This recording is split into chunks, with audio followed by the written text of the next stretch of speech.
What's up, everybody? Welcome back to another BTR podcast. Today we are recapping the NHL playoffs so far and also the round one of the NFL draft. So make sure you smash the like button and subscribe, and let's get right into it. But before we get right into it, make sure you guys check out the NBA playoff recap. We dropped that yesterday, so we will not be discussing NBA today. So, for example, the Lakers are on the verge of getting swept. That will not be discussed today, but we talked about everything up to game two in the last episode. For example, now we could get into it. All right, starting off, Dallas Stars lost both games on home ice and now are down 0-2 to the reigning defending Stanley Cup champions, the Vegas Golden Knights, and they are in firm control because they are heading back to home ice for games 3 and 4, and it's just looking like the Dallas Stars got snake bitten because they won the West just to face a healthy Vegas team. So in this case, yes, Mark Stone is back. He scored literally like I don't know how many seconds into the first game. Jake Ottinger, we thought he was one of the hotter goalies heading into the playoffs. Finally, did not have a great year.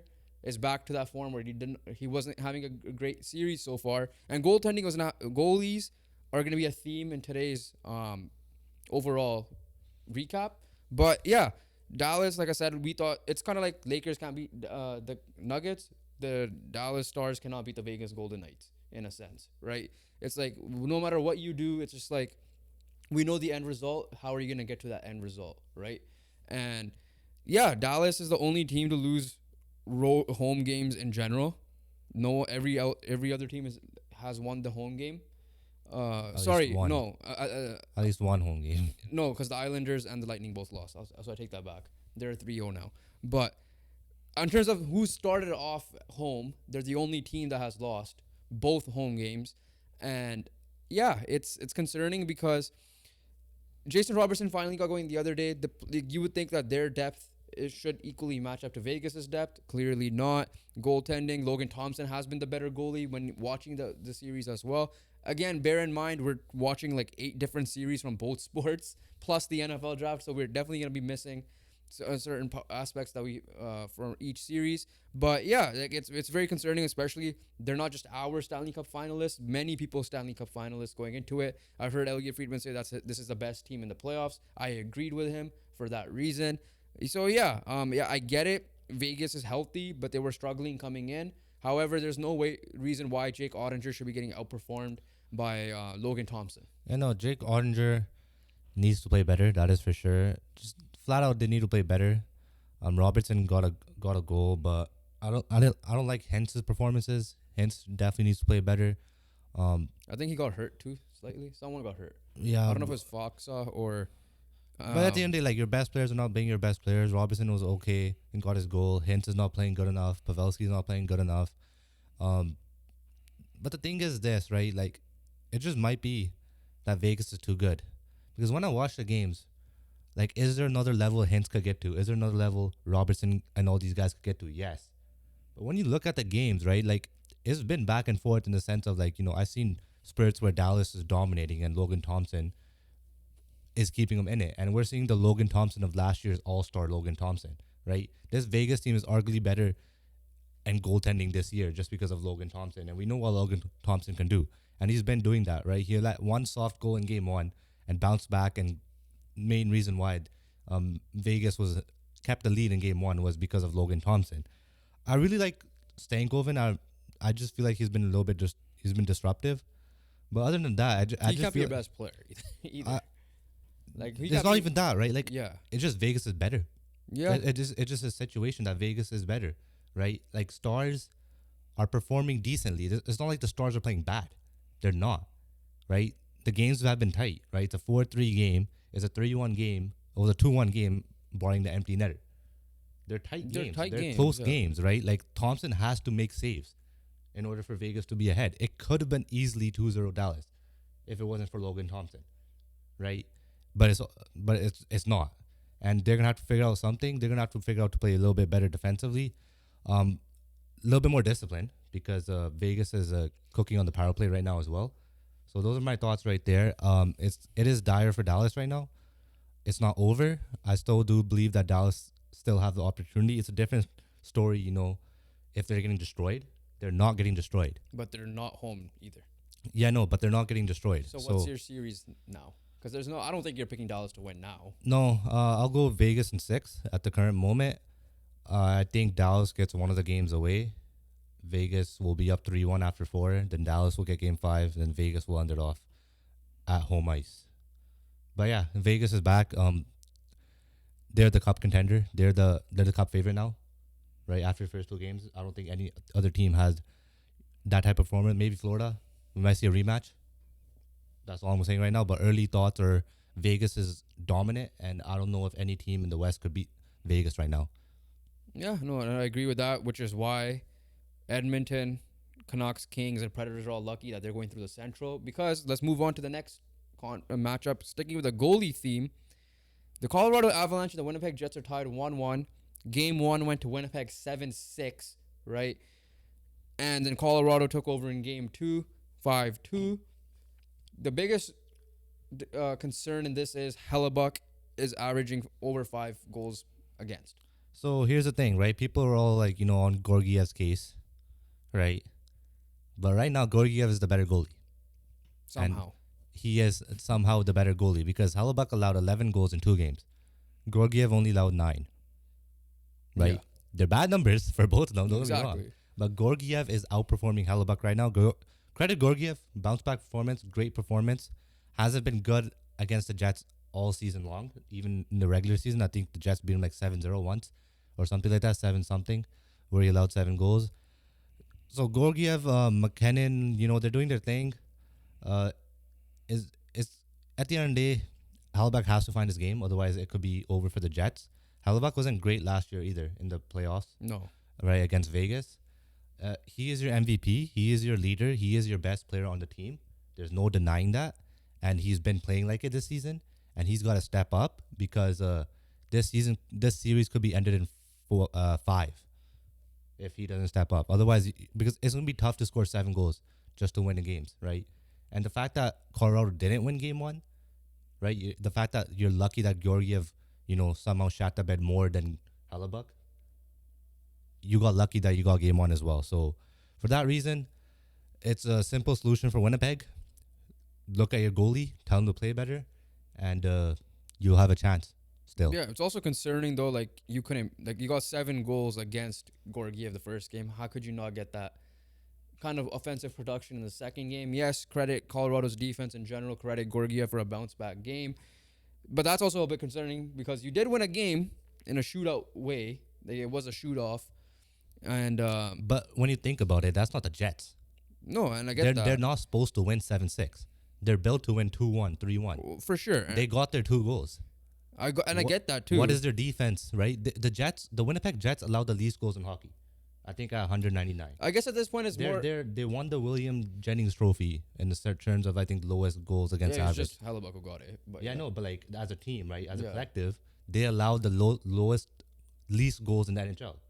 They're not playing like that. It's not just Hellebuck. Their defense needs to step it up as a team defense because, the structure that Rick Bowness has got them playing in all regular season, we're not seeing that structure. They're getting absolutely ripped apart, and Hellebuck got to play better, and defense got to play better. And it's concerning times for Winnipeg, but it's definitely things that are adjustable and can be fixable quickly, in my opinion. all right, let's move on. Next series, let's head over to the Pacific. Edmonton, LA, 1-1 series. Game 1 looked like Edmonton is gonna probably sweep them. They obviously clearly did not. That's how it is, yeah. Yeah, right. The game 1 looked easy for them, very easy. 1-3-1. Like I said, the way it could be broken is just McDavid will just zip through and just make plays. Obviously, I think power play helped as It well. was power play. It was a lot of That power too, play. but then it helps like when McDavid speed. And I'm not saying he was the only one who caused. So here's the issues. thing for And this the second series. game, Kings blew a lead a couple times, but ended up taking it in overtime. So the thing with this series is like when you look at it after game 1, you're like, okay, Edmonton's winning 4-0. When you look at it after Yeah. game 2, you're like, this series is going 7. That's how it is. That's what But it here's feels the like. thing, right? It's because I feel like Edmonton just flipped a switch. Now, this is where again, theme of goaltending. Stuart Skinner did not look good in this second game, especially, right? And Cam Talbot performed, He did. right? Like he robbed Draisaitl. Flat out robbed Draisaitl. So goalie wise, it's gonna be up and down, right? Like I do believe Talbot could get the job done. I also do believe Skinner could get the job done, but it's not going to be like, easy going. Skinner will bounce back. I'm confident in that. Skinner is the better goalie. I am confident in that, saying that as well. So goaltending wise, it still favors Edmonton, but LA was the better team in the second game. That is for sure. They are the team that deserved to win in that game. So whatever happened for them. They did it the long way, and they won in overtime. Andre Kopitar is somehow defying father time right now. Same with Drew Doughty, because I think he got his first playoff goal in 10 years as well. Okay. Last time I didn't know that. the last time he got a playoff goal was, I believe, in 2013. LA is not finished. That is for sure. They did their job as a road team. They're going into Crypto.com Arena as the home squad, and they're trying to defend home ice here. Edmonton's on pressure to win one on the road. I do believe it's still Edmonton. Edmonton's in control and all of that, because if LA was the better team and you made it into overtime game, that's already It's just a wake up call. that's already alarm bells right there. Yeah, it's a Yeah. wake up call. Hyman's been cooking, 4 goals in 2 games. McDavid got 5 assists in game one. Draisaitl and all of them are looking threatening. So yeah, for me, Edmonton's still in control. Edmonton should still have it, but they made it a little bit tougher. That's for sure. Yeah, like I agree with everything you said. I still think Edmonton is just a wake up call, and they will still win it in 5. I still think they're more likely to be game 1 than game 2. Vancouver Canucks and the Nashville Predators are tied 1-1. Game 1 was a 2-1 Nashville lead heading into the third, and that's where Canucks struck twice in 12 seconds. Hughes shot tipped by Suter for the tying goal. 12 seconds later, great forward check by Lindholm, frees up the puck for Garland, who passes it to Dakota Joshua in front of the net. Nice move and shot, and take the lead 3-2. Empty net goal for Joshua. 4-2. Game 1 will win. So Game 2. a flip of emotions instantly. Game 2, we get news that Timecodes probably done for the series, potentially playoffs even, but right now for sure, most likely the series. Tyler Myers gets really sick. Apparently, he misses game 2. Canucks lose 4-1. However, the score doesn't show justice, because the key issue with game 2 was this. One, clearly Elias Pettersson, but even Elias Pettersson aside, over 80 shot attempts, 30 of them missed, 30 of them blocked, and 20 of them, even 18 to 20 of them were the ones that hit target. And 1 goal. And 1 goal resulted out of that. And it's, frankly, the guy who scored deserved it, because he was like the best player on the ice. Elias Pettersson looks like the Elias Pettersson when he signed that contract. That year with Boudreaux, got fired, and then Tocchet came. I think it's that year, or is that year the first or half. the Travis Green Boudreaux year. One of Yeah. either way, he That first half was, when our season was over in November last year, right? The first half of the season, Elias Pettersson was not there. Last year he had 102 points. Oh, no, the year before. that. It was when Travis Green got fired. Yeah, it was that and then he one. got snake bitten still, and then flipped the script, and he kind of went on a 100-point pace in the second half. Yeah. So it kind of feels like that at the moment. Hopefully he'll figure it out. It shouldn't be injury. And people are still speculating in wrist. But Reason being, because if he was hurt, he wasn't playing that Winnipeg game. yeah, So for me, injuries out of the question. yeah. And there's probably a little knock, but everyone's playing with a little knock now. It's purely confidence, because you could tell he is not shooting the puck, right? His best offensive skill. He is not doing that with full confidence. Reason being, the power play. He's passing up on slap shots few times in game 1 and in game 2, especially early on when I think he had a chance of shooting, but he tried to feed it to Garland on the power play. And obviously missing the empty net doesn't help. And the issue with Elias Pettersson in game 2 was that, yes, he missed the empty net, right? Whatever it is, he didn't score. But the thing is, nobody could score. Suter had 2 point-blank chances. 3 point-blank chances. Miller had point-blank shots. Stick shattered, right? Bad passes as well. Yeah, bad passes were not going tape to tape. They were definitely, offline. Dakota Joshua, Brock Besser. So it wasn't just Pettersson. Yes, Yeah, Pettersson's and on the gonna stand offensive out. side. But Pettersson led affect his defensive game. Yeah. Right? 2 of the goals. The first goal, he didn't win the board battle properly, or he didn't avoid contact. Hughes also slipped. Yeah, no, but Yeah. that's unlucky. The first goal. Patterson's at fault. That's what I'm trying to say. Okay. Hughes slipping is unlucky. Patterson avoided contact, did not win the board battle. Bavillier won the board battle, got it to the point. Bavillier got in front of the shooting lane, or got in front of the Smith's eyes, and tipped the puck in. Nothing DeSmith could do about that. On the second goal, it was Philip Forsberg. DeSmith, in my opinion, should have done better. He really got baited by Forsberg and got beat short side. And a third goal, Elias Pettersson gives away the puck, does not recover in time. Yes, DeSmith should have probably held on to the puck and not give that rebound. But PD did not recover in time, let Sissons bodied him, and Sissons got the rebound goal and got the position, got the rebound goal. At the end of the day, here's the thing. DeSmith did not lose you this game because A, it's Casey DeSmith. The Canucks know that he gets rebounds. Yes, if Demko was in net, maybe the rebound control would have been better. First goal, can't do much because it was like a weird deflection. He was going the other way already. Second goal, Juleson pinched. Forsberg made nice moves and just scored a wonder goal. Even goalie analysts are saying that they probably could have scored that on any goalie. Third goal, PD giveaway, bad rebound. Sure, I get that, right?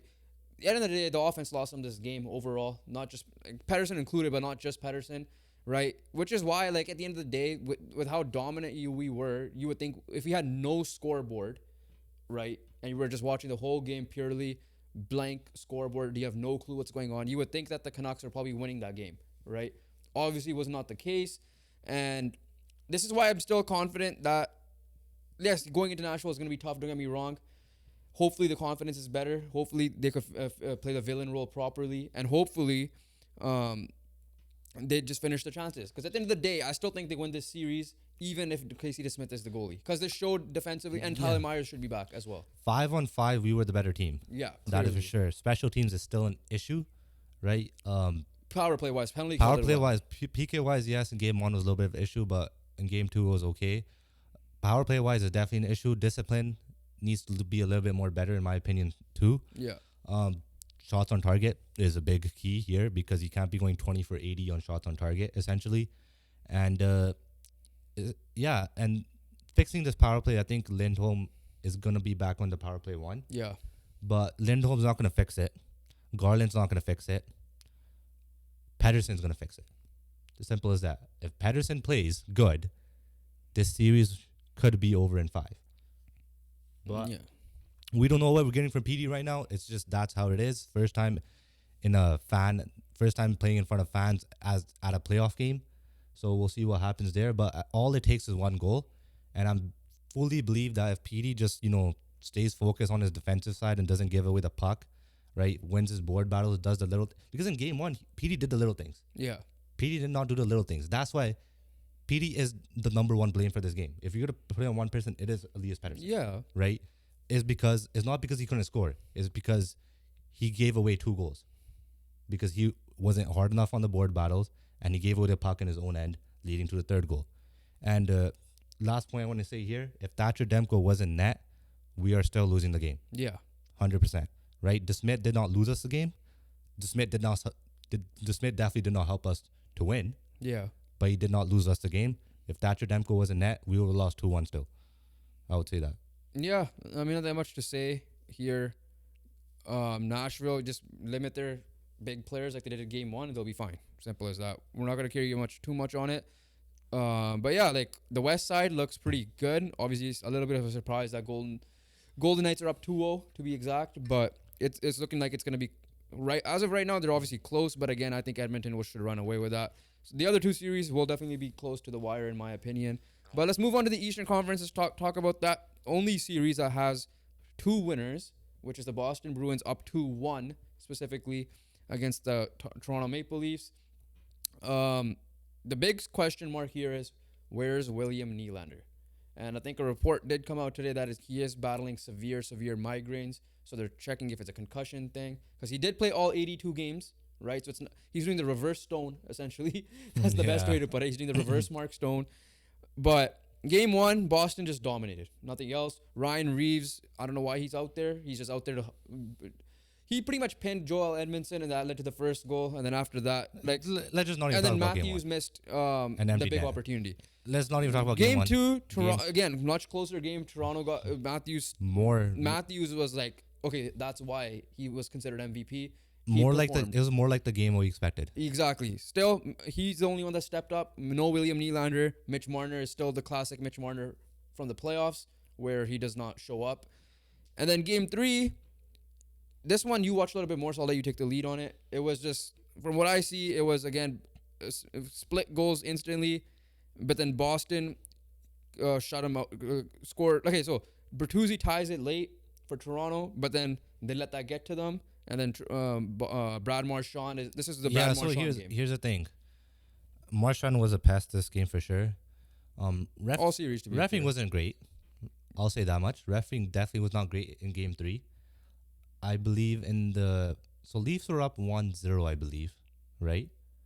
If you're looking at it, right? Yes. So on that 1-1 goal, before the Boston Bruins scored, there was a penalty on Matthews that was uncalled, which led to the Boston Bruins attack. Same play, and Bruins, I believe, I don't know who scored, but he tied the game. Was it DeBrusque? I believe. No, Frederick tied Oh, it the was game. Frederick. Yeah, Frederick tied the DeBrusque game. took the lead 1 minute Yeah. into the third period. So for that reasoning, yeah, it was a tight. I think it was an even game for sure. In the sense of in game 2, you saw periods of Boston dominate. You saw, Leafs come back. This one was like legit back and forth, right? Both teams were actually playing good. Swayman was good. Samsonov was pretty good too. Yeah. Yeah. So Boston, DeBrusque takes the lead for Boston. The Bertuzzi ties it up, but then this third goal was a little bit unfortunate in the sense of rounding his own net. I think Matthews or Riley, I forgot who it was, ran into Samsonov's stick. So Samsonov loses his stick. And obviously, when a goalie loses his stick, he's already vulnerable. And then the puck pops out to Marchand. This goal happened legit, I think, 20 seconds after the tying goal. And I still believe there were 5 minutes left in the game. And Marchand snipes it right over Samsonov's shoulder, short side, top shelf. It was a perfect shot. And yeah, like you said, it was a Marchand game. He was in the heads. And to the point that Sheldon Keefe started congratulating Marchand for I think he just did that to probably avoid any fines for blaming the referees, Yeah. to be honest. But no, like I said, game 2 it was the Matthews show. Game 3 was the Marchand show. The best players, one of the top players on each team have stepped up because obviously I consider Pasternak being the best player. Question is, do you go back to Allmark? Because at the end of the day, I don't think Allmark lost them that game either. No, and the Swayman looked really good. That's the thing. But Right. because the problem is they did this last year and it failed. So do they just stick to the plan? Because even if they go 7, the pattern is they're winning. That's At the end true. of the day. I I mean- still say stick to the plan. Stick to the plan. It's gonna look really bad if Allmark comes in the net in game 4 and they lose. If they shit the bed, then I agree. Then you go Swayman the rest of the way. It doesn't hurt because you're up 2-1 still. Yeah, And we still don't know what's happening with William Nylander. Matthews is like, he's gonna play, but I know he missed practice, the optional practice or just the practice the other day as well. so that's the biggest question mark, and it's funny because it's on the winning side, right? Because at the end of the day, Samsonov is fine. I think Samsonov has done his part so far. Game 1 he was horrendous, but yeah, Well, yeah, but everyone was horrendous. Yeah. It wasn't his fault. Like if Matthews scores the empty net, it's a completely different game, yeah. right? I think you have to stay Swayman. I really do think you have to stay Swayman because it's not like, yes, Allmark didn't lose you that game, right? But Swayman was a factor of winning especially game 3. Swayman was really good. That's all I have to say there for that. So, yeah, maybe you want to stick with the plan, stick with it. It doesn't hurt because you're up 2-1, but it's gonna look really bad if you lose game 4, and Allmark is in net. Yeah, so we'll see how it goes from there. But moving on, let's talk about this series. And this is what I described the Lakers series from last year and kind of this year, where they got swept, but there were close games outside of one of the games. Florida and Tampa. Florida is up 3-0, right? But the games were 3-2, 3-2, and 5-3, the fifth goal being an empty netter. Right? Yeah. So the games were close throughout the whole time. It's- It's lead switches, and especially in this game. It's Your m- boy Tyler Mott. My boy Tyler Mott popped off. It's funny because this has been my favorite series to watch, Yeah, So which far. no one will disagree with you. and it's a 3-0 series. If people are, here's the thing. This is where the casual fan, where they just look at the series like, oh, there's no point for me to watch this series. I'd rather watch, I don't know, Canucks Predators because it says 1-1 on it. Or perfect example, Oilers Kings because it's 1-1 on it. But people won't know that, well, that Kings play boring style hockey, whereas this is going to be back and forth and it's an actual rivalry. Yeah, so here's the thing, right? Florida has been the better team for sure. Florida has been the more dominant team for sure. Tampa Bay has been second best. I need to cut you off. I'm going to mention this right now. Sergei Bobrovsky. And that is one reason why. The save. Not even the save. Sergei Bobrovsky has made the greatest save I have ever seen ever since I started watching hockey. Right? That you could remember. N- Yes, but Sergei Bobrovsky has made the greatest save I've ever seen ever since I started watching hockey. That was Dominic Hasek esque. He wasn't even looking at the puck. The fact that the hustle on that play just to throw your body in front of the goal, Dumba had the whole net wide open, right? With the goalie's back turned to him. And he still didn't score. Was a shot great? No. But the effort, the hustle, the instincts, which is the most impressive part. The fact that you know that you're facing your own net, the player is behind you, the puck is behind you, and you have to sprawl and flail out your left arm, right? Just to make that save. Well deserved. Bobrovsky, other than that save, right? It's not even that save. Bobrovsky in game one, yes, he had an 8.95 save percentage. But when it came down to it, Bobrovsky made 3 or 4 killer saves, right, to ruin Tampa Bay's chances of coming back in game one. Obviously, game two, the save and many other saves as well. Vasilevsky performed well Yeah. in game two, especially too, because they both had a good They back get to and overtime. forth. Yeah, That was the first game that they went had a overtime. great back and forth where they were both making incredible saves. Today, his timely save making was incredible because it was 2-1 Tampa Bay, first lead of the series. And he absolutely denies, I don't know who it was, but he came across a goal, full splits, Jonathan Quick splits esque, right? Pushes off his left skate, saves it with the pad, covers the ground beautifully. You have to shoot the puck in the air every single time when you're going across because Bobrovsky will cover the ground beautifully when he's going across his crease. And Sergei Bobrovsky has been the goalie of the playoffs. And I would straight up say right now, Sergei Bobrovsky has been the MVP of the playoffs so far. I'll go Yeah. out on that limb as well. Like overall play, goalie definite, 100%. No one has been better than Bobrovsky his first 3 games that he showed. Yeah. I mean, And honestly, I'm if there's an MVP of the round one, it's going to Sergei Bobrovsky. yeah, the goalies overall have been kind of terrible for every team. Okay, I get it. We're gonna talk about the Rangers Canes in a second. But like those matchups are easy for them anyways. So like yeah, if Demko was still playing based on how he played game one, you would consider Demko up there and UC Soros. We thought Demko had the save of the playoffs. Yeah, We thought that, but Bobrovsky has the save of the year. yeah. So yeah, I mean nothing much to say. Like this series is gonna be fun, and I'm gonna ask an overall question once we go over off the other series as well. But yeah, it's unfortunate Tampa's down 3-0. Because But they're gonna each Bobrovsky game is it. gonna be close. At Yeah. the end of the day. Here's the thing: Kucherov hasn't shown up. Point Yeah. hasn't shown I up. haven't heard his name once. Right. Kucherov's. Tyler Mott's the GOAT, right? Scoring. But here's I forgot he was on that team. the I was act- so confused why you said Mott to me. When you the texted actual it. GOAT right now for the Tampa Bay Lightning is Steven Stamkos because he has half their playoff goals at the moment, or at least 40% of them. He has been a constant, he has been a good constant player for the Tampa Bay Lightning. Him and Vasilevsky because Vasilevsky hasn't been bad. I don't know game 3 didn't really watch the ending too much because of the draft as well, but games 1 and 2 Vasilevsky was good. Kucherov has to step up. Point has to step up. And then last point of why Florida has been better, they've been getting goals from all 4 lines, right? Yeah. Their depth scoring has been incredible in this series, putting them back in the lead every time. Bennett, who's hurt right now, unfortunately, but has got a couple goals himself. Kachuk got his goals. Reinhardt's continuing his goal scoring form from this year. They're getting it all from all 4 lines, and they just flat out have been the better team because it shows. Because Tampa Bay has only had 1 lead this whole playoff series. That's when Tyler Mott put him ahead 2-1 in game 3.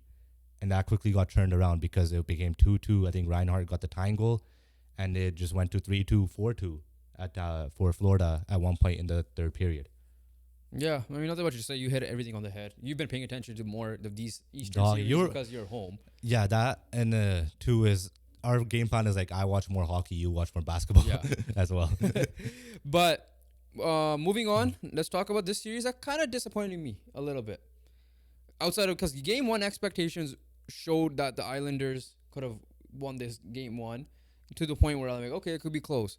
Game 2, they decided to blow it in the last they blew a 3-0 lead and then we thought the Canucks scoring 2 goals in 12 seconds was massive. These guys scored 2 goals in 9 seconds in the last minute of play, essentially the last 2 minutes of play. Whenever that, I forget So exactly. essentially, and then obviously I didn't watch game 3 because I was more focused on the Lightning and Yeah, Panthers one. yeah. But again, it showed that like the numbers showed that Carolina was dominating because they were up 2-0, then 3-1, and I believe they ultimately won 3-2. Sorokin got pulled. Sorokin was in there for this. He got pulled. Wait, who started? Um, I guess they brought in Sorokin. Yeah, so Maybe. Varlamov got pulled. Yeah, Because Varlamov he has- only faced 8 shots. Yeah, Varlamov's the one who's starting. No, Sorokin got pulled. 8, so he allowed 3 goals on 8 shots. No, Sorokin allowed 3 goals on 14 shots. Okay, so Sorokin got pulled. Yeah, Sorokin got pulled. Yeah, Because I I'm don't like, know. okay, no. Sorokin- Yeah, so that's what I'm saying. So Sorokin got pulled. I don't know what Patrick Raw has been teaching Sorokin, but it hasn't definitely not been working. That is for sure. Yeah. Because Varlamov has been the goalie. Honestly, Varlamov has performed pretty well in the sense of in game 1 and 2. Islanders could have easily been up 2-0 in this series. Yeah. In my opinion, Islanders were At least split for sure. split Still- 100%, obviously yeah. because of game 2. Yeah. But in game 1, like there were moments in time where Islanders were more threatening, especially after when Carolina got that early lead. But the Islanders tied it up. They looked more threatening, but Carolina at the end of the day are dominant. Carolina are my cup winners, I believe, if I remember my preseason predictions. We suck at keeping remembering. At least I know they're in the final for me, Yeah. right? So there's a reason why they've been here. They've done that. They beat Islanders last year 4-1, I believe. You're on track of being right too. You said sweep, I said 5. And yeah, I don't know. I didn't confidently say sweep, but I'm gonna confidently say sweep now. That's for sure. But yeah, no, Carolina just have been the better team. Islanders choked, and it was just like you said, like just a matter of 9 seconds, just completely switched the tide of the series. Yeah. Moving on, I mean, not much to say there. Let's move on. Close it on this. Again, another boring-ish series. But one thing is Spencer Carberry called out Alex Ovechkin, and no coach has really done that before. The Rangers, obviously comfortable. I guess you could say comfortably up 2-0. The second game was obviously a 4-3 game, right? But for the most, I guess that you could say that was a close game. But at the end of the day, it just felt like it was New York's to lose, and they just dominated. Game 1 was a pure domination. Game 2, Washington got their first power play goal against New York this year. Now, a lot of that is, I listened to Greg Wyshynski, a lot of that is because Laviolette was also the coach of the Washington Capitals last year, so he kind of knows how the power play works for the most part. What, pass to Ovechkin? Yeah, whatever it was.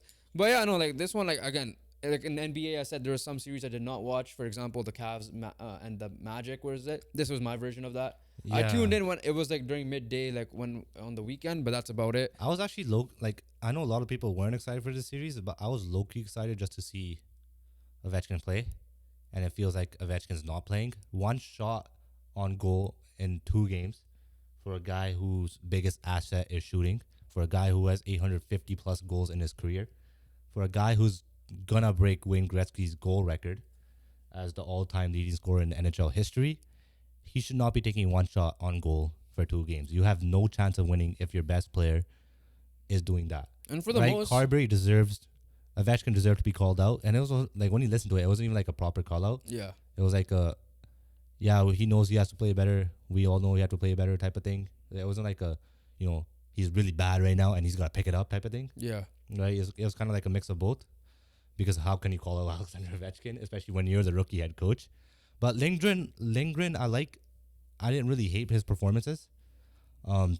but you're just playing a the thing way is- better team, and all Yeah. lines are clicking, like you And said. I don't think the Rangers have really been the Rangers. From what I've watched, they had their moments, right? Like in the first period of the game 1, Washington held it down, Yeah, right? Then Rangers had their like 10-minute spurt in the second period where they got like two or three goals, and then after that, Washington held it down again. Like Rangers had their moments, they pounced on those moments. Artemi Panarin's already having a better postseason this year than he already did last year, because I think he got 0 goals in the New Jersey Devils series. yeah, So yeah, it's just that the Rangers haven't been fully clicking, but when they're shown flashes, and when those flashes they're completely clicking, right? And those flashes could be like 3 or 4 minutes, and those 3 or 4 minutes can decide the game because they're that good. yeah. I mean, Alexei Lafreniere is having himself a series. He has 3 assists. Yeah, Like, what better way to get your first goal, your team's first goal, by a guy who's not known for scoring goals than Matt Rempe? He's already a fan favorite there, so he's already fired up the crowd because he scored the first goal in the game 1. and I think Lafreniere had a good forecheck Yeah. that led to the second goal. Exactly, right? So But I think Lafreniere and overall, the Rangers right now, like it looks dangerous, and I'm ready to see a Rangers Canes series already because Like, it's gonna be fireworks with how good both those teams have been playing in this first round. Just wanna, And yeah, Florida obviously too, but like those two, Rangers Canes are definitely gonna be. It's gonna be the one that we're probably paying a lot of attention to in the second round. That's for sure. and Lafreniere, it has definitely had a career year this year in the sense that he had 28 goals and 29 assists. Okay, so I didn't even know that. Yeah, no. So like, the reason why we put him as an X factor because he actually had a much better year, and he's not the Lafreniere of the number one overall pick, lock that we expected, but he's definitely improved much better. He's playing higher up the lineup as well, with the Zibanejad or with the Panarin. I don't know, one of the top two lines, and he's shown so far he's been a good playoff performer this postseason, and he's also had a good regular season, almost a 30-goal year for him. Yeah, so that's it for us. But one question before we close it out and we talk about the coach hirings that happen or potential coach hirings that will happen. So my question to you for number one is, out of the Rangers, Carolina, Florida, and Dallas, like those teams that are down, so Dallas, Washington, Islanders, and Lightning, rank them with most likely to come back from a 3-0. Most Assuming Washington's down 3-0 as well. I know they're down 2-0. and same with Dallas Yeah. as well. Assuming they'll all be down 3-0. Who do you have more faith in coming back based on how the games are going? Here's the thing, right? Like if Kucherov goes off, right, it's gonna be tough. But Florida just has that series on a stranglehold in the sense of they've been in the lead for every single minute of the series except for 5 minutes. Let me rephrase the question. We know it's definitely not New York and Washington. So between Dallas and Lightning, I'll just say that much. Yeah, because it's not Islanders either. Yeah, that's what I'm saying. It's not Islanders or Capitals. Yeah, so I would give it to. Honestly, I don't see it. I don't see But it. if for you both were to teams. pick one, I would pick Dallas in the sense of I had more faith in them, right? I have them as my, a lot of people have them in their finals. They are the number one seed, and it might just take one game. It might just take a hot goalie. Andre can get hot. We all know this. but the problem is he's not in the playoffs, That's true. which And is why I'm leaning Tampa because those games are all close. yeah, they're all. And I know those yeah, guys haven't been performing, but it's- I have more faith in those guys performing than on the Dallas games are close, Yeah, right? but these are 3 games as well. But what I'm saying is like one of these games did go to overtime, and he's like you said, Vasilevsky's been performing better than what Ottinger has been performing. The question mark is like with Petey, it's Kucherov at the moment. But I just feel like that plus they're more of a rivalry game where the other one is more desperate. Like one side has more of control for the last couple of years as well. Nah, I don't. I see Dallas in the sense of because number one, they They attack Mark Stone's spleen again. yeah, I guess, but no, like Dallas hasn't been like out of it. That's for sure. Whereas like Tampa Bay hasn't really shown that they could control the game. Yeah. Right, Dallas has shown in the series, especially in game 2, especially in the first 10 minutes of game 2, that they could take control of the game for a bit. Obviously, it didn't lead to a goal or anything, but I feel like Dallas has, from what I've seen, Dallas has shown more that they could take over a game than Tampa Bay have shown in their 3 games. That's from that reasoning, I'm going with Dallas. Okay. So next question I have for you. One sec. I forgot Dallas's coach's name. You remember? DeBoer. DeBoer. Okay. Dallas got swept. Does DeBoer get fired? I don't think so. In the sense of that, you did what you did in this regular season. You were the 1 seed. You came out of that. You came out top spot in that Central Division that was on a race for those 3 teams for like almost the whole year.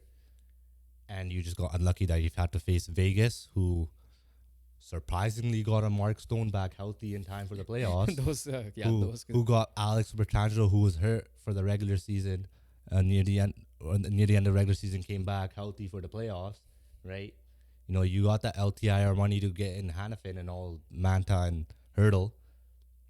So yeah, it was as much as yes, it is Dallas's fault a little bit because we expect more from them. It's also very unlucky, and that they're facing a team that's like I'm saying sweep hell over for a a reason cap. because I agree with you if it was like a regular series loss, but like on a sweep, it's like ooh, and this is like your year to people had winning the cup. And you're not getting swept, by a bum like how Tampa Bay got swept by Columbus when Tampa Bay was They still kept John Cooper. yeah, right. So it's not that like this is at the end of the day, like, yes, will you be surprised if Dallas gets swept? Yes. But you're not going to be like shocked, right? Of like what we saw with the Atlanta Falcons today in the Yeah. NFL draft. Which we'll get to later. Yeah. So, But okay, next question. Next team. Jared Bednar gets fired in any. And do you see him getting fired in any way possible? no. So even if he blows a 3-1 lead, or they lose 4-1. No, I don't see it. Okay. Because I don't even see that happening in the sense of that. Yeah, I know, but I just threw it Yeah. out there. And the last team, I think this is an automatic. Sheldon Keefe, no matter how they lose the series, Yeah. even in 7. Yeah. That he's done. And then on top of that, is Mitch Marner gone or like another player gone? We don't know about that, but the head coach is definitely gone for sure. There's no ifs, ands, or buts about that. And then last one, John Cooper. He's safe. No, He's even if he safe, gets man. swept. He's safe. They're fine. Okay, so Well, they're not fine, but he's safe. transitioning to coaches though, we got a coach firing already, which was sorry, no, Don Granado did get fired. He got We already said that. yeah, no, but I forgot we talked about that before. But he got his replacement already, which is Lindy Ruff, going back to Buffalo. Did you know the last time Buffalo made the playoffs, Lindy Ruff was the head coach as well? Yeah, so Lindy Ruff has history. That's for sure. Obviously, does it like make sense instead of timeline that Buffalo's in and how Lindy Ruff is? No. But at the same time, Buffalo are just trying to hope that history repeats itself. I guess that's the best way to put it. Yeah. And why not get that coach that got you to the playoffs in the first place? Yeah, like I'm a little confused why they brought him back, because especially he struggled with Jersey this year, even with the injuries. I get it was injuries. Last year he showed the opposite. Like he started off bad to hot. Yeah, I guess it's just a short leash thing in my opinion. I don't think he should have gotten fired in the first place. I don't think I again. personally didn't think it was on him. Yeah, no, I agree with that. But I guess we didn't watch much Devils because we found out they were injured. So maybe the style of play was a factor of it. We don't fully know, but Yeah, but yeah, this is all off season stuff, anyways. But yeah, Lindy Ruff is your new Buffalo head coach, and we'll see what happens there, and let's see if history repeats itself if Buffalo makes it back to the postseason. And I think there's one more head coach firing, with the San Jose Sharks firing their head coach. Was it David Quinn? David Quinn. Yeah. It was bound to happen. No surprises here. We'll do an NHL draft lottery later talk whenever that happens, but they're the best odds to get Macklin Celebrini. If that's the case, you just start afresh, get a younger coach if you need to, and see how it goes. Yeah, at the end of the day, he had a losing culture the last couple of years. I'm not saying it's his fault, really. No, because they are in a rebuild, but at points you just need a new voice and see how it goes. Nothing surprising there. A coach that could potentially get hired is Craig Berube, which is for either Ottawa or Jersey. Yeah. Good spots for them. I forgot it wasn't actually Jersey. It was another team. I forgot who was looking for a coach. But Craig Berube is the number one coach on the market at the moment. So that's just how it is right now. Yeah. All right, let's move on. Oh, another coach hiring in a different sport though. Very quickly, it's Canada's head coach. He's still gonna be coaching the Canadian basketball Olympic team. Jordy Fernandez took the Brooklyn Nets job. Okay, so that is official. And Steph Curry won the Clutch Player of the Year award as well. We're not going to go too much into it. Now let's move on to the NFL draft. Your number one overall pick, the Chicago Bears select Caleb Williams, right? So the first 4 overall picks were no surprise, right? The only question honestly, if the first 7 were no surprises. Yeah, you could say that. The first 7 were no surprises. Only question mark was, if who's going to go second. Is it Daniels or May? Turned out to be Jaden Daniels. Washington Commanders get him. I think the last time they drafted a quarterback this high was Robert Griffin III. Similar style quarterback, so hopefully it's not the same history. Yeah, so the thing with Jaden Daniels is his build is kind of like a Bryce Young. He's a little bit small. He definitely needs to add more weight, especially if you're going to be a running quarterback in this league, right? He's not Anthony Richardson build. He's way smaller. Yeah. And we saw what happened to Anthony Richardson. Yeah. So that's one part of the storyline. We got the answer. We got the answer that Drake May is the future quarterback of the New England Patriots. Then the next part comes, were Arizona going to trade down? The answer was no. They took Marvin Harrison Jr. Kyler Murray, biggest winner of the world. I don't care what anybody says. 100%. Right decision. Like I said, unless it was like a complete haul, you don't move down. Then this is where everybody assumed Minnesota was going to trade up to. They didn't. The Chargers had two options: lineman or a weapon. Either way, they were screwed. If they had taken a weapon, no protection outside of Rashawn Slater. And then if it was the opposite way, they might not catch the ball. We'll find out what they do in game two. But they took Joe Alt, the best available lineman in many people's eyes. He goes there. And then number 6 was the Giants, and I loved it. Thank you for not taking a quarterback. Apparently, they tried pushing hard to get Drake May. Drake May, yeah. But Minnesota tried to get up to number 3. However, it did not work out. Thank God you didn't take JJ McCarthy like people were expecting you to.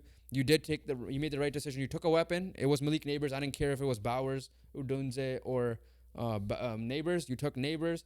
It's gonna help whoever you decide to pick like a quarterback because you have Drew Lock there as well. So Daniel Jones will get Malik Neighbors, should be his best wide receiver option in his career that Daniel Jones gets to play with.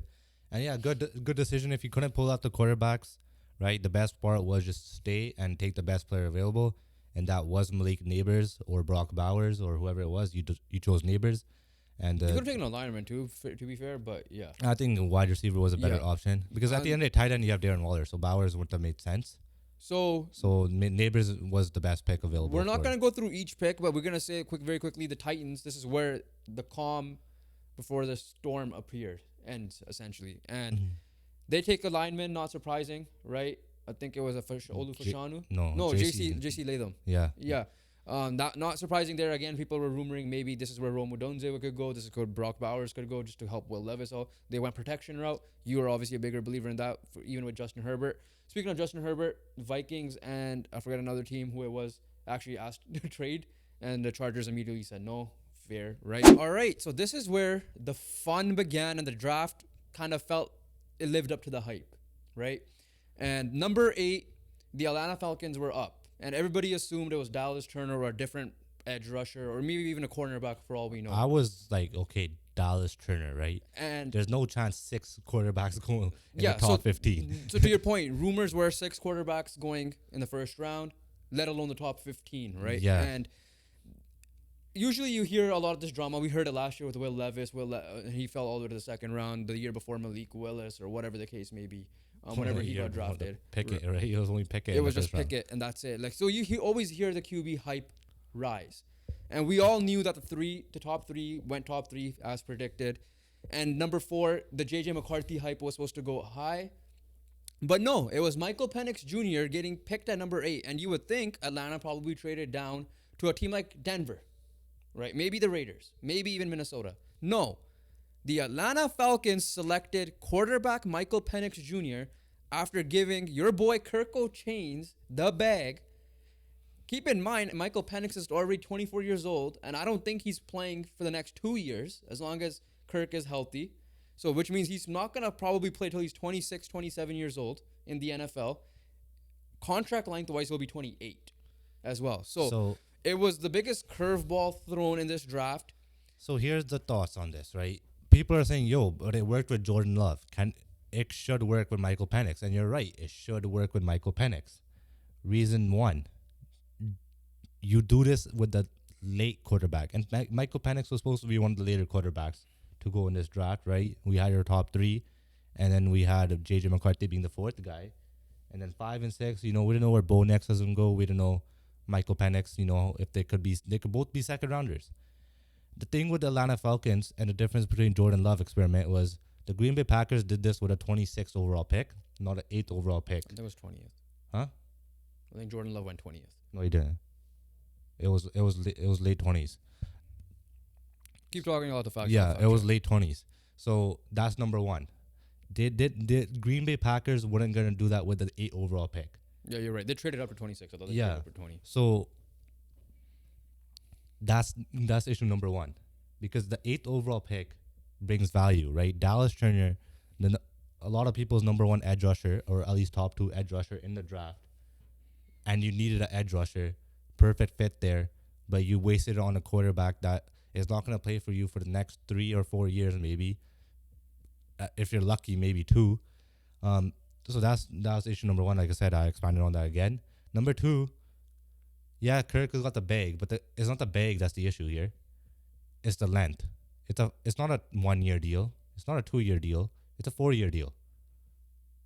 Right? Yeah, and it's you signed him now. It wasn't like you signed Yeah. him 2 years ago either. Issue number 3, like you said, Penix is 24. If Kirk does play out his contract and actually plays like Kirk Cousins in the last couple of years, where he was actually a solid quarterback, Penix will be 28 entering his rookie year, essentially. Well, technically not his rookie year. He but- might play a game or two. Yeah, which but will like, take that will status essentially away. be his rookie year. Yeah. And point number 3, that's point number 3. Yeah. Point number 4, I forgot. No, so I just forgot. So yeah, No, like what was my point number 4? while you think about it, for me it was like it is completely different because Aaron Rodgers is already in his 30s. We didn't know what his contract extension is going to be like, and Aaron Rodgers was rumoring retirement. There was internal issues about that pick in general, whatever, right? This one is completely different because you signed the guy. I don't care if you signed him for like 3 years. You got it? I got it. Okay, go. Point number 4. Kirk Cousins was expecting a quarterback like a bridge, like a replacement, a potential replacement to be picked in this draft. He did not expect it to be at the first pick for the Atlanta Falcons. Yeah. And he was blindsided, and now you have a frustrated QB1 and a frustrated GM and Owner. owner. Because Yeah, I don't know. owner. A video leaked of where they looked like the GM was talking to Arthur Blank, the owner. It looks like either, I don't know. My buddy said it may have been Arthur Blank's pick, but then I wouldn't see why he would pay Kirk Cousins and then pick a quarterback, especially at that age. I would understand if you picked like a guy who was Anthony Richardson's age from last year, right? Yeah, And then someone more raw, especially. yeah, like and then yeah, at the same time, it was very bizarre, very confusing. You could have added, yeah, fine. You didn't want to add it. You didn't think Dallas Turner deserved to go that high. Maybe you could have added another offensive lineman or an offensive weapon to help out, right? Even though you did well in the offseason. You were one of my winners in the offseason for that part. But yeah, it was very confusing. I know they liked Penix and maybe they tried trading down, but the problem was, I guess, with the whole JJ McCarthy talk, and then Denver desperately needed a QB because Zach Wilson ain't gonna cut it, right? He got traded there. And then you got the Raiders there, and you had obviously Minnesota there. And they had a feeling that like that rumors of the 6 quarterbacks going in the top, whatever, actually ended up happening. So maybe they wanted to take the guy to build long term off. And listen, Penix had a great year in Washington. He had injury history that probably could have slid him, but no. So he ended up getting. That's why they took him, because they didn't want to lose him. I guess that's the reason why. I don't know why you would give him a 4-year deal. Maybe give Kirk a 1 year an option or a 2-year deal at the most. Yeah, so that's where the floodgates opened with the quarterbacks, because after that, That was pick number 8. yeah, we're not going to go in order. Right, yeah. Pick number 9, Roma Dunzi. Chicago had a masterclass of a draft and getting another wide receiver. I personally thought they should have went Fashanu, but Fashanu went Yeah, I thought they should have went O-lineman. two picks later. Fashanu I thought they should have went. went O-lineman Yeah. in general. Fashanu went 2 picks later. Number 11, Jets traded back 1 spot with Minnesota. We'll get back to Minnesota in a bit. Jets get their O-lineman. They already added a Smith from the Cowboys from last year. So Aaron Rodgers should be protected well. And that was the 11th pick. The 13th pick, Raiders dubbed up because they got Brock Bowers. But I still consider them a loser because they don't have a future quarterback. Now, I don't know. Aiden O'Connell's a I- dog. Okay. Again, Denver would have been my loser as well. But you can't pass on Brock Bowers. Yeah. You just can't. And the Raiders did the right move. Raiders made the right They pick. took the best player available, and I And get it. and at Because the at the end, end of the day, they were behind all these people. right, like you're not getting Caleb Williams. You're not getting a top dog at the end of the day, right? So if they stink this year, you get the top quarterback next year's draft with Brock Bowers.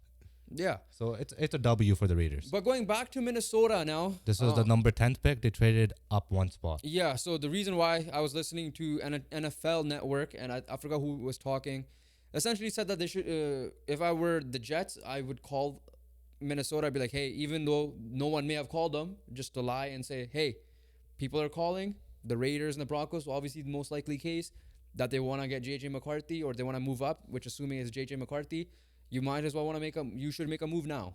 And literally a minute later, they were picking at that spot.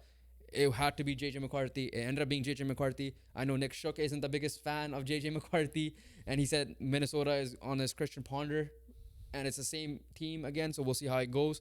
Yes, I agree with him that the JJ McCarthy hype went super high because he won the Natty. But yeah, But there's so no question the talent. They definitely have a quarterback that they could rely on, and they have right? Sam Darnold as well They for dep- now. yeah. So at the end of the day, Justin Jefferson's happy because there's at least some sort of stability in the quarterback room. Well, he'll be more happy once he gets $35 million. Yeah, I know, but like I'm saying, like there's some sort of stability in the quarterback room Yeah, with JJ McCarthy because at the end of the day, draft experts are wrong. Nick Chubb could be wrong, yeah, right? yeah, for sure. And JJ McCarthy at the end of the day shown that there's a talent there, Yeah, shown that he could use his legs, scramble, and play make with all of that, all of his attributes, and he's a winner. He's shown that he's a winner so as that well. being said, the next pick was Denver, who was also looking for a quarterback, especially that they didn't add anybody outside of Zach Wilson eventually. So the question was, do they let Bo Nix drop to the Raiders? They obviously were like, you know what, we need our guy. People are gonna probably talk about Penix anyways, so They're like, we'll go under the we'll radar. just go Bo Nix. And listen, Sean Payton, from what I heard, is a good QB evaluator. He's the one who signed undrafted at the time Tony Romo when he was part of the Bill Parcells assistant coach around whatever his role was there. Tony Romo, if he were to do a redraft, probably would have went in the first round with how his career went. Obviously, he had Drew Brees. He wanted Patrick Mahomes that year he got drafted, but Chiefs traded Chiefs up. traded up right before him. So he says he sees a lot of Mahomes like quality in him. Bo Nix had a great college career, but again, older quarterback, 24 years old. The body took damage in college already because he was a starting quarterback in Auburn and the starting quarterback in Oregon. Transfer as well. to Oregon. Auburn is because of his dad played in Auburn, so you want to Yeah. play in Auburn. But Oregon gave him the opportunity. Bo Nix did shine. Bo Nix, I think, led the country in completion percentage. I think at around 70 something percent. Yeah. But I think he was up there. In So I one think of it's them a good in fit. completion percentage. Good yeah. fit with Sean Payton. He'll figure it out. He does have the weapons still. Yeah, no, Courtland Sutton is still there. is there. Yeah. Tim Patrick, let's see how healthy he is. I don't know if he's still there or not. And we'll see what else happens there. So then, notice how he said no defensive player, because this is also supposed to be a top cornerback draft. So 6 quarterbacks in the first 12 picks. The 13th pick was Brock Bowers, offense. 14th pick was Alignment. Taliswaga, O lineman. Bringing up the 15th pick in our Indianapolis Colts, and this is where everybody knew a defensive player would be off the board. But the 3 players that I was anticipating, and I believe that you were anticipating, was Terrion Arnold, Quinion Mitchell, and Dallas Turner because he fell. But that did not happen because Latu is now an Indianapolis Colt, UCLA edge rusher. Colts did go edge rusher. They were low. They were 28th in pressure last year. Yes, their D-line did perform way better, but it was very inconsistent. And Latu is not someone that we expected, not someone that we actually paid too much attention to because I didn't think we were going to get him. I thought we were going to get a playmaker or a corner. So that's why we were looking at more Quinion Mitchell's and his athletic skills and how he fits the Colts, draft mold. But it's Latu, who is not that athletic, is one of his weaknesses. But people say that he is the best natural talent at pass rushing. He led the country in sacks last year with 13. And in his last 2 years with the UCLA Bruins, he had 23 and a half sacks. And I believe 10 tackles for losses. Only concern with him is he had a neck injury that missed 2 years, I believe. That probably was career-ending as well. I mean, it was supposed to be career-ending, but he came back after 2 years. Medical retirement was the terms, which is... so that's where the slight concern is. However, people said if it wasn't for that medical concern, he could have been the first. He could have been a top 10 pick because he's supposedly the better prospect, I guess you could say, with out of the defensive pass rushers. Dallas Turner had some work to do, apparently. But when you're looking at pass of QB pressure, like just not run stopping, getting to the quarterback type of thing, Latu has shown that he can do that. And now he is 2 years removed of the neck injury that medically retired him. Another fun fact I saw is that the doctor that performed the surgery on Latu, I can't pronounce it. Latu is also the same guy that performed surgery on Peyton Manning when he was out for that whole entire year and the Colts cut him. Yeah. And Peyton Manning was an MVP the next year. Yeah. So, at the end of the day, the Colts, we're a little biased here right now. The Colts, you need depth at pass rushing. At the end of the day, it's that you need to get to the quarterback, And, and that's why I'm not mad at the pick. when Yeah, you I know Colts fans were mad at the pick because they thought cornerback, cornerback, or they could have traded up for a Brock but Bowers. edge or rusher whatever is the still was still a concern. case. Yeah, Edge rusher is what makes your cornerbacks and your pass defense better too, right? Because when the D line was going last year, that's how that's when Julius Brents and Jalen Jones and Kenny Moore were at their best, right? That's when Julian Blackman and Rodney Thomas were at their best. L- I am not upset because this man led the nation in sacks, yeah, right? That's a positive, right? And obviously, this is the type of thing that the only concern I have for Latu is just his injury history. That's it. yeah. That's all I have right now, and my initial thoughts. So moving on, we're not gonna go every pick. So overall, these are the stats. 23 offensive players selected in the first round. That was a record. And like we said, the first time ever 6 QBs went in the first round as well. I think another record is 14 straight offensive players Yeah. as So a new record, in not just to start the draft, but in any stretch of Yeah. time. So Dallas Turner ended up getting traded up. Minnesota traded up to get him. Fair. The first corner happened to be Quinion Mitchell. Everybody's probably the favorite as the number one option, as CB1 in terms of the draft.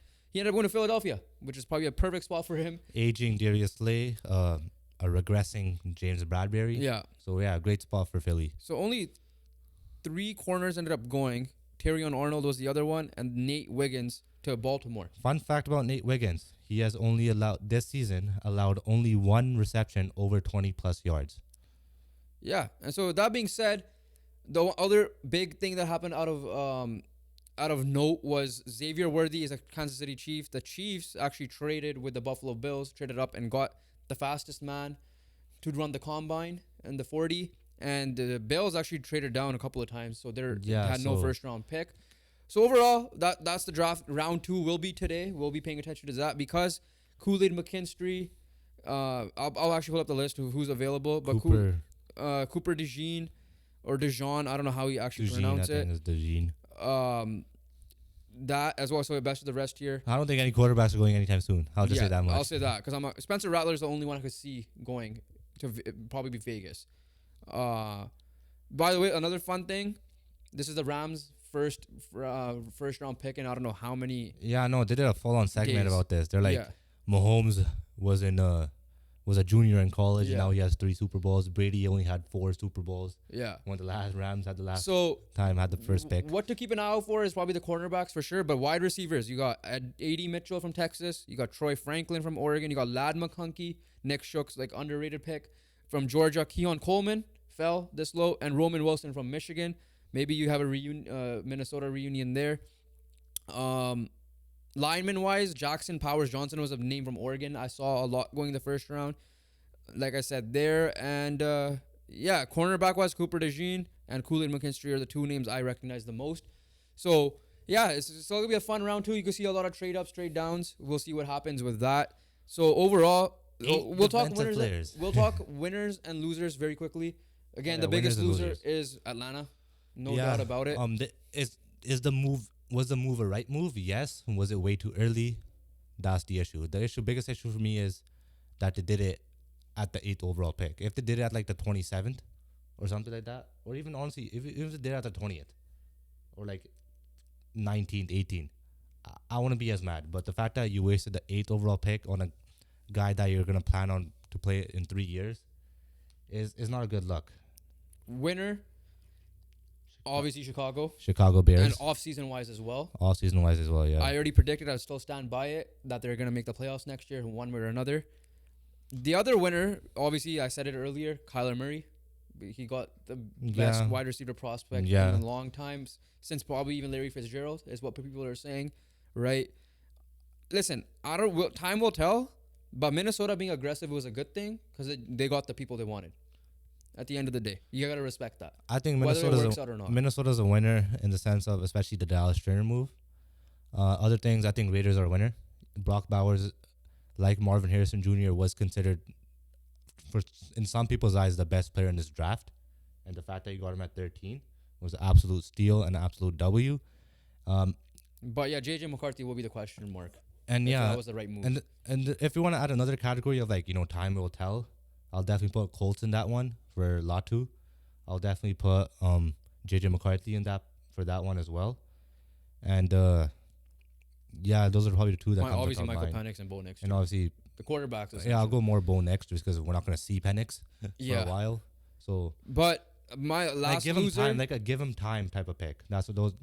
That's what I'm gonna categorize that as. So I don't know where Buffalo's day 2 pick is gonna be, but I'm putting them in the loser. Oh no, category. they traded with Carolina, so they're one pick behind. So they're leading off the draft. Oh, so they might in get day a 2. decent receiver to start off with. They might get an AD Mitchell. Okay. Right away. So then I won't say they're a loser because they got assets as well. Yeah. But another couple of things to keep an eye out for, because we talked about the Amon-Ra St. Brown one yesterday.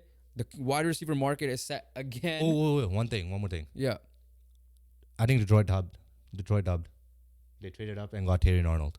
Yeah. I think that's a W. That's a W, especially the home crowd. And there. then obviously Eagles got a W too. Yeah.